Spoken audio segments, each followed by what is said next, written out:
Hello everyone.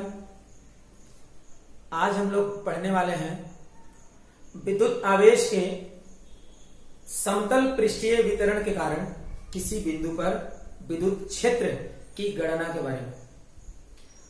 यहां एक बात ध्यान देना है, आवेश का समतल पृष्ठीय वितरण अनंत विस्तार वाला होना चाहिए। मतलब इसकी लंबाई अनंत और चौड़ाई भी अनंत होनी चाहिए। साथ ही साथ इस आवेश के समतल पृष्ठीय वितरण पर आवेशों का जो वितरण होना चाहिए वो समरूप होना चाहिए, मतलब समान तरह से होना चाहिए। और इसके कारण हम लोगों को बताना है किसी बिंदु पर विद्युत क्षेत्र का मान कितना के बराबर होगा। अब यहां देखिए, ये आवेश का पृष्ठीय वितरण है।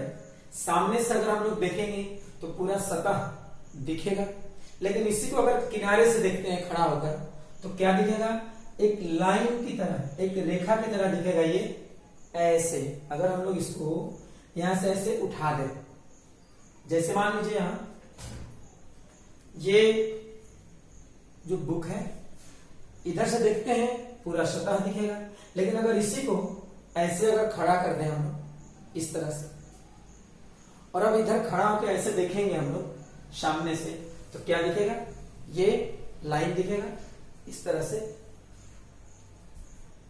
तो ये भी आवेश का पृष्ठीय वितरण है। और कैलकुलेशन में सुविधा के लिए हम इस आवेश के पृष्ठीय वितरण को इस तरह से कर दिए हैं ऐसे। P बिंदु पर आवेश के पृष्ठीय वितरण से R दूरी पर एक बिंदु P है। P बिंदु पर बताना है कि विद्युत क्षेत्र का मान कितना के बराबर होगा। ये सिग्मा क्या है, आवेश का पृष्ठीय घनत्व। इसके बारे में जब आप लोगों को पढ़ाया गया था आवेशों का वितरण, तो बताया गया था आवेश का पृष्ठीय घनत्व किसे कहते हैं, आवेश के पृष्ठीय वितरण के प्रति इकाई क्षेत्रफल में फैले हुए आवेश को कहते हैं आवेश का पृष्ठीय वितरण। Sigma equal to Q upon A, ये फॉर्मूला होता है सतह पर फैले हुए आवेश में सतह के क्षेत्रफल से अगर भाग दे देंगे तो क्या मिलेगा, आवेश का पृष्ठीय घनत्व मिलेगा। एक और बात यहां ध्यान देना है, अभी हम लोगों को जो भी विद्युत क्षेत्र का कैलकुलेशन पढ़ना है उसमें गाउस के नियम का प्रयोग करते हुए पढ़ना है। और आप लोग पढ़े हैं कि गाउस का नियम का प्रयोग जब भी करेंगे तो इसके लिए क्या लेना चाहिए, एक गाउसीय सतह लेना चाहिए। और गाउसीय सतह की आकृति इस तरह से होनी चाहिए कि सममिति के सिद्धांत का प्रयोग हम लोग आसानी से कर सकें। तो यहां जो गाउसीय सतह हम लोग को लेना है वो होना चाहिए बेलनाकार, बेलन के आकार का होना चाहिए गाउसीय सतह।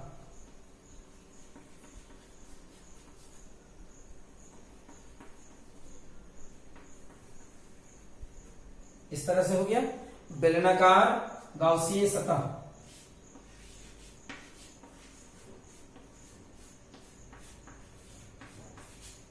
बेलनाकार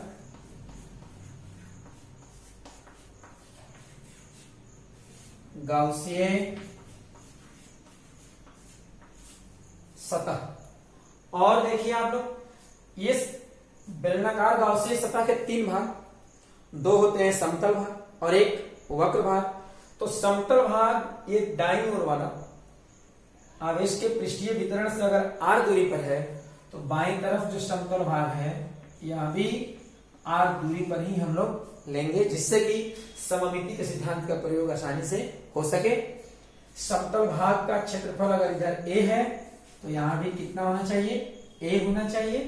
ठीक है, अब ध्यान देना हम लोगों को कि अगर आवेश का रैखिक वितरण होता, जैसा कि हम लोग पिछले वीडियो में पढ़े थे, आवेश का रैखिक वितरण होता और आवेश के रैखिक वितरण को अगर अति सूक्ष्म छोटे छोटे भागों में अगर बांटते तो प्रत्येक छोटा भाग क्या काम करता, बिंदु आवेश की तरह। लेकिन आवेश का अगर पृष्ठीय वितरण है और इसको अगर बहुत पतले पतले भागों में काट दें, देख लीजिए तो क्या मिलेगा, आवेश का रैखिक वितरण मिलेगा, जिसके कारण हम लोग विद्युत क्षेत्र पहले से कैलकुलेट करना जानते हैं।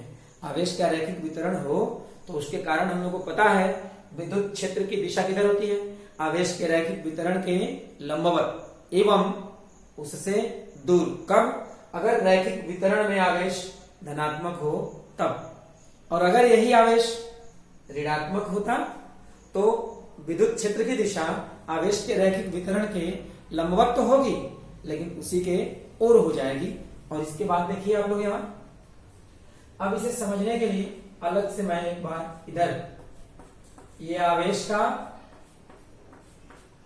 पृष्ठीय वितरण जैसा कि यहां लिया गया है उसी तरह का हो गया, और यहां से P बिंदु पर हम लोगों को बताना है कि विद्युत क्षेत्र का मान कितना के बराबर होगा। अब यहां से x दूरी पर एक बहुत छोटा भाग ले लीजिए ऊपर, और x दूरी पर फिर नीचे भी एक बहुत छोटा भाग ले लें, ठीक है। तो यहां आवेश का एक रैखिक वितरण ये हो गया और आवेश का एक रैखिक वितरण ये हो गया, ठीक है। तो अब देखिए इस रैखिक वितरण के कारण जब निकालेंगे विद्युत क्षेत्र यहां किधर होगा, इस तरह से होगा। क्यों? आवेश का रैखिक वितरण इस तरह से है तो आवेश के रैखिक वितरण के लंबवत और उससे दूर होनी चाहिए, और इधर के कारण अगर निकालेंगे हम लोग ऐसे तो यहां हो जाएगा इस तरह से DE DE। इधर अगर कोण थीटा बनता है तो यहां भी कोण कितना बनेगा, थीटा बनेगा। और देखिए ये कोण थीटा, तो ये कोण भी होगा थीटा, कहां से, शीर्षाभिमुख कोण, शीर्षाभिमुख कोण हो गया, और ये भी हो जाएगा थीटा। जब दो सरल रेखाएं एक दूसरे को प्रतिच्छेद करें तो इस तरह से बने हुए आमने सामने के कोण जिनको शीर्षाभिमुख कोण कहते हैं, ठीक है, ये आपस में क्या होते हैं, बराबर होते हैं। तो यहां से अगर घटक निकालेंगे DE इधर तो हो जाएगा DE cos थीटा, और इधर घटक हो जाएगा DE sin थीटा। ठीक उसी तरह से नीचे वाला का भी घटक अगर यहां निकालेंगे तो हो जाएगा DE cos थीटा, और इधर DE sin थीटा। क्लियर? अब देखिए आप लोग यहां ध्यान ये देना है कि जब हम लोग ये DE cos sin थीटा और DE sin थीटा को ऐड करेंगे, जब दो सदिशों की दिशाएं विपरीत हो, परिमाण समान हो, तो दोनों का जो योगफल है वो कितना के बराबर होता है, 0 के बराबर होता है। तो ये तो दोनों हो जाएगा 0। अब क्या रह जाएगा, केवल ये DE cos theta DE cos theta किधर, इधर की ओर DE तो खत्म हो चुके हैं क्योंकि दोनों को घटक में बांट चुके हैं। तो अब बताइए जब दोनों DE cos थीटा एक ही दिशा में हो गया, दो सदिश जब समान दिशा में हो तो उनका योगफल भी उन्हीं के दिशा में होता है। मतलब यहां इस छोटे भाग और इस छोटे भाग के कारण P बिंदु पर विद्युत क्षेत्र का कैलकुलेशन करेंगे तो इधर आएगा। अब यही काम हम लोग क्या करेंगे, यहां से इस आवेश के पृष्ठीय वितरण को बहुत सारे पतले पतले रैखिक वितरण में इधर बांट दीजिए और इधर भी बहुत सारे रैखिक वितरण में बांट दीजिए। और यहां पर जैसे अभी हम लोग विद्युत क्षेत्र निकाले हैं, कैलकुलेट किए हैं, इधर सबके कारण यहां विद्युत क्षेत्र निकालिए, इधर सबके कारण निकालिए, तो सबका इधर वाला जो घटक है इधर वाले घटक को क्या करेगा, कैंसिल करेगा, केवल यहां इधर वाले घटक रह जाएंगे। मतलब पूरे आवेश के पृष्ठीय वितरण के कारण P बिंदु पर जो परिणामी विद्युत क्षेत्र होगा ना वो किधर होगा, आवेश के पृष्ठीय वितरण के लंबवत एवं उससे दूर होगा, क्योंकि यहाँ धनात्मक आवेश का वितरण हुआ है। अगर यहाँ ऋणात्मक आवेश का वितरण होता तो P बिंदु पर विद्युत क्षेत्र की दिशा किधर होती, आवेश के पृष्ठीय वितरण के लंबवत एवं उसके ओर होती। क्लियर हो गया इतना? यहां अभी जस्ट हम लोग पढ़े हैं कि आवेश के पृष्ठीय वितरण के कारण कहीं भी हम लोग निकालेंगे विद्युत क्षेत्र की दिशा तो किधर होगी, आवेश के पृष्ठीय वितरण के लंबवत एवं उससे दूर होगी। यहां पर होगी विद्युत क्षेत्र की दिशा ऐसे,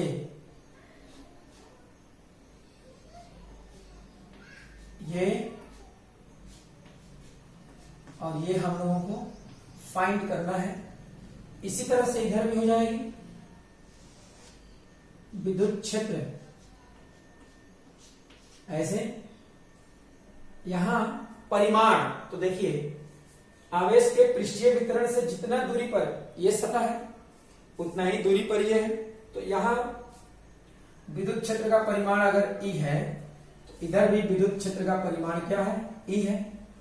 वक्र भाग पर, वक्र भाग जो है यहां पर विद्युत क्षेत्र की दिशा जब निकालेंगे तो हर जगह किधर होगी, वक्र भाग के समानांतर होगी, मतलब आवेश के पृष्ठीय वितरण के लंबवत होगी और उससे दूर होगी। अब यहां ध्यान दीजिए क्या कैलकुलेट करना है, विद्युत क्षेत्र का मान। तो बताया गया है कि गाउस के नियम के प्रयोग से जब भी आप लोग विद्युत क्षेत्र का कैलकुलेशन करोगे तो सबसे पहले क्या करना है, E वेक्टर और A वेक्टर विद्युत क्षेत्र एवं स्थिति सदिश के अदिश गुणनफल करके और विद्युत फ्लक्स का कैलकुलेशन करेंगे और फिर गाउस के नियम से विद्युत फ्लक्स का कैलकुलेशन करेंगे और फिर दोनों को बराबर कर देंगे तो कुल विद्युत फ्लक्स का कैलकुलेशन हो जाएगा। अब यहां देखिए, समतल सतह के लिए विद्युत फ्लक्स निकालना है तो पहले क्षेत्रफल सदिश समतल सतह के लंबवत और बाहर की ओर ऐसे होगा। यहां ध्यान देना है कि जो दाहिने तरफ राइट साइड में जो समतल भाग है गाउसीय सतह का, उसके लिए E वेक्टर और A वेक्टर दोनों समान दिशा में है तो दोनों के बीच कोण कितना बनेगा, 0 डिग्री। अब इधर भी ऐसे होगा, E वेक्टर और A वेक्टर समान दिशा में, कोण होगा 0 डिग्री। यहां वक्र भाग से विद्युत फ्लक्स का कैलकुलेशन जब करेंगे हम लोग तो नियम बताया गया है, कैसे बताइए आप लोग। वक्र भाग, वक्र सतह कहीं भी रहे और हम लोगों को विद्युत फ्लक्स का कैलकुलेशन करना हो तो सबसे पहले क्या करेंगे, वक्र भाग पर एक बहुत छोटा भाग लेंगे, इतना छोटा कि ये बिंदु के समान हो जाएगा, समतल हो जाएगा और फिर वहां से क्षेत्रफल सदिश बना देंगे। तो देखिए आप लोग, बेलन के वक्र भाग के किसी भी बिंदु पर अगर हम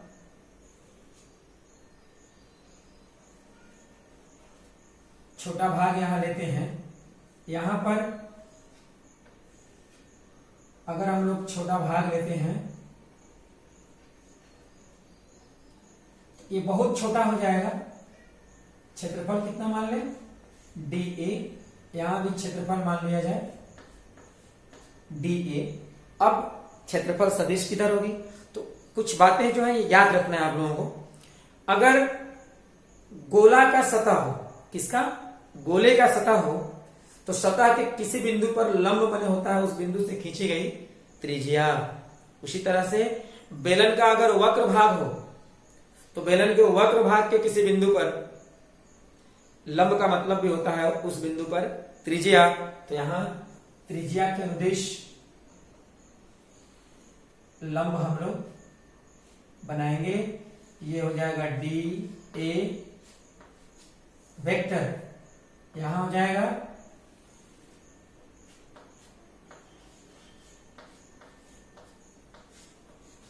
dA वेक्टर।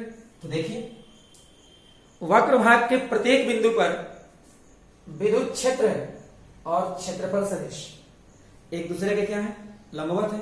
जब लंबवत है तो विद्युत फ्लक्स का मान क्या होगा, 0 के बराबर हो जाएगा।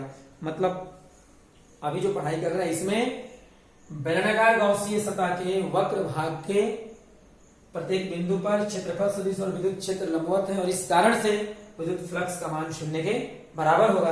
तो यहां लिखना चाहिए हम लोगों को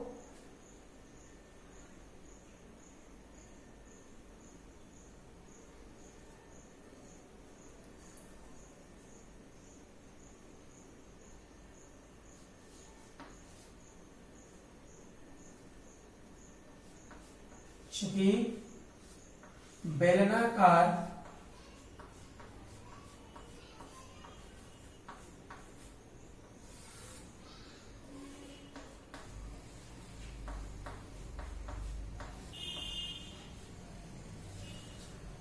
गाउसीय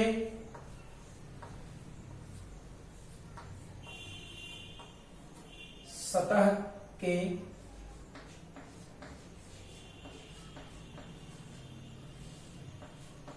प्रत्येक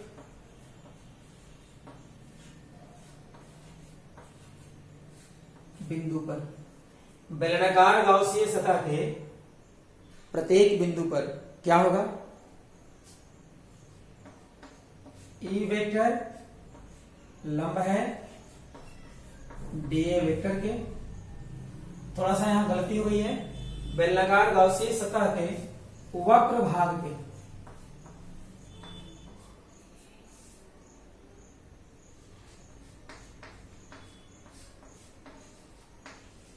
प्रत्येक बिंदु पर इतना होगा। अतः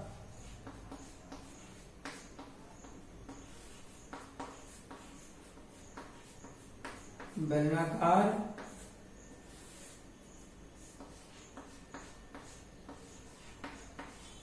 गाउसीय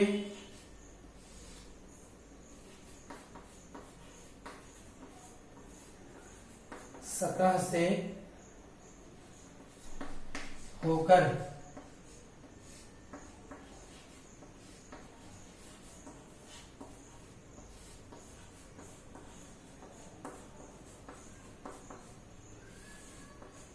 विद्युत flux phi C equal to 0। Phi माने विद्युत फ्लक्स और सी माने वक्र कर्व।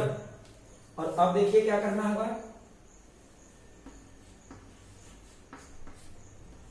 बेलनाकार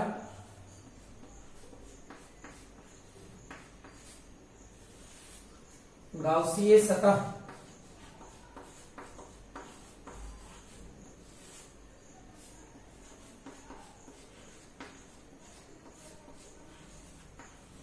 के प्रत्येक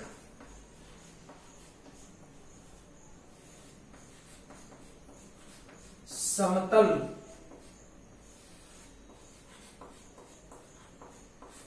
भाग से होकर विद्युत flux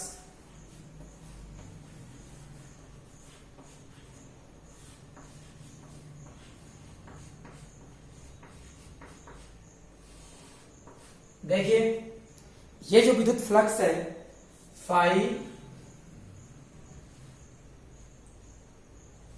L equal to phi R. ध्यान देंगे, फाई एल ये बाएं तरफ लेफ्ट साइड में जो समतल भाग है उससे विद्युत फ्लक्स, और फाई आर जो राइट साइड में समतल भाग है उससे विद्युत flux equal to E into A into cos 0 degree. और फिर होगा यहां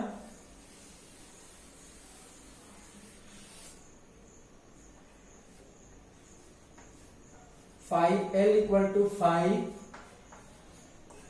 are equal to E A into 1 five L equal to 5 R equal to E into A. ये हो गया। अब क्या करेंगे, अब हम लोग को निकालना है कुल विद्युत फ्लक्स। तो अब यहां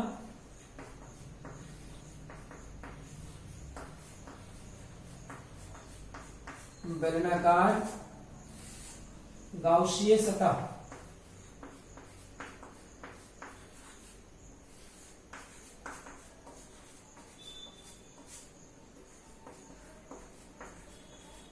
से होकर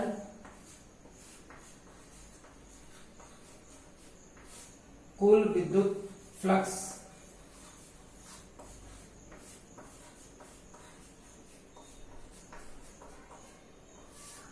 क्या होगा, फाइव टोटल। कैसे निकालेंगे, गाउसीय सतह के जितने भी भाग हैं सबसे फ्लक्स तो निकल ही चुका है। अब सभी को आपस में क्या करेंगे, ऐड कर देंगे सिंपल मेथड से, क्योंकि विद्युत फ्लक्स कौन सी राशि है, अदिश राशि है। तो यहां बाईं ओर जो समतल भाग है उससे फ्लक्स प्लस दाईं ओर समतल भाग है उससे फ्लक्स प्लस वक्र भाग से फ्लक्स, तो ये हो जाएगा 5 टोटल बराबर, देख लीजिए E इंटू ए 5L बराबर plus E into A plus 0 वक्र भाग से। और अब यहां होगा 5 total equal to 2 into E into A समीकरण 1। क्लियर हो गया।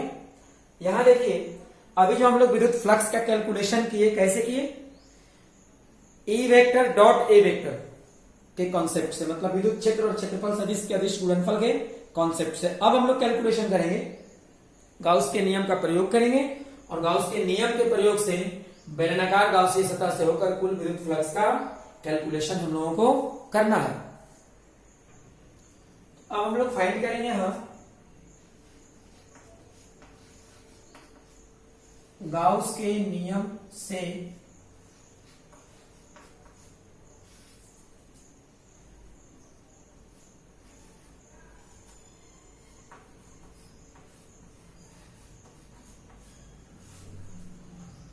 गाउस के नियम से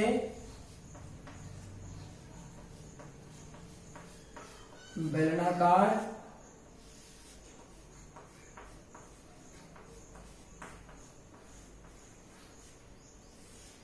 गाउसीय सतह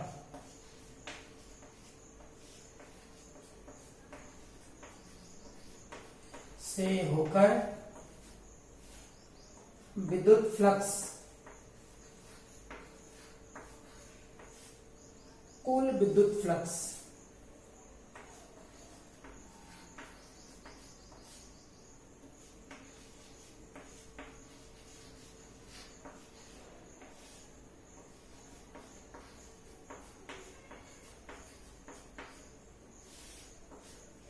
बेलनाकार गाउसीय सतह से होकर कुल विद्युत फ्लक्स, तो ये होगा 5 टोटल बराबर Q इनक्लोज्ड अपॉन एप्सिलॉन 0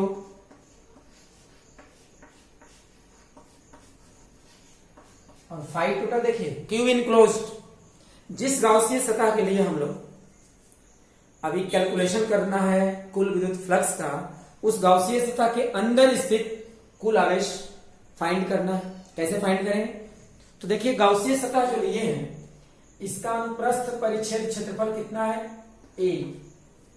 तो जितना अनुप्रस्थ परिच्छेद क्षेत्रफल है उतना ही क्षेत्रफल के बराबर आवेश का जो पृष्ठीय वितरण है उसका क्षेत्रफल बेलनाकार गाउसीय सतह के अंदर में होगा। ये जो बेलनाकार गाउसीय सतह है ये आवेश के पृष्ठीय वितरण से होकर पास कर रहा है ना, तो ये बेलनाकार गाउसीय सतह का अनुप्रस्थ परिच्छेद क्षेत्रफल A है, मतलब आवेश के पृष्ठीय वितरण का A क्षेत्रफल इस बेलनाकार गाउसीय सतह के अंदर में होगा। तो अब इस A क्षेत्रफल पर जितना आवेश होगा उसी को कहेंगे गाउसीय सतह के अंदर वाला आवेश। ये कैसे निकालेंगे, तो देखिए आप लोग अभी पढ़े आवेश का पृष्ठीय घनत्व तो सिग्मा बराबर Q अपॉन A, तो बोलिए Q बराबर क्या हो जाएगा, सिग्मा इंटू A। आवेश के पृष्ठीय घनत्व में जितना क्षेत्रफल से गुणा करेंगे उतना क्षेत्रफल में कुल आवेश का मान निकलेगा। तो यहां हो जाएगा अंदर वाला कुल आवेश sigma into A upon epsilon 0। इसे मान लेते हैं समीकरण 2, जहां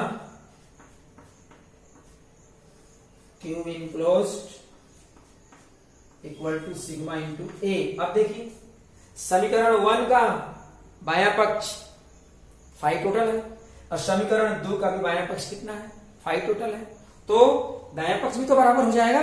तो यहां लिखना होगा अब समीकरण 1 एवं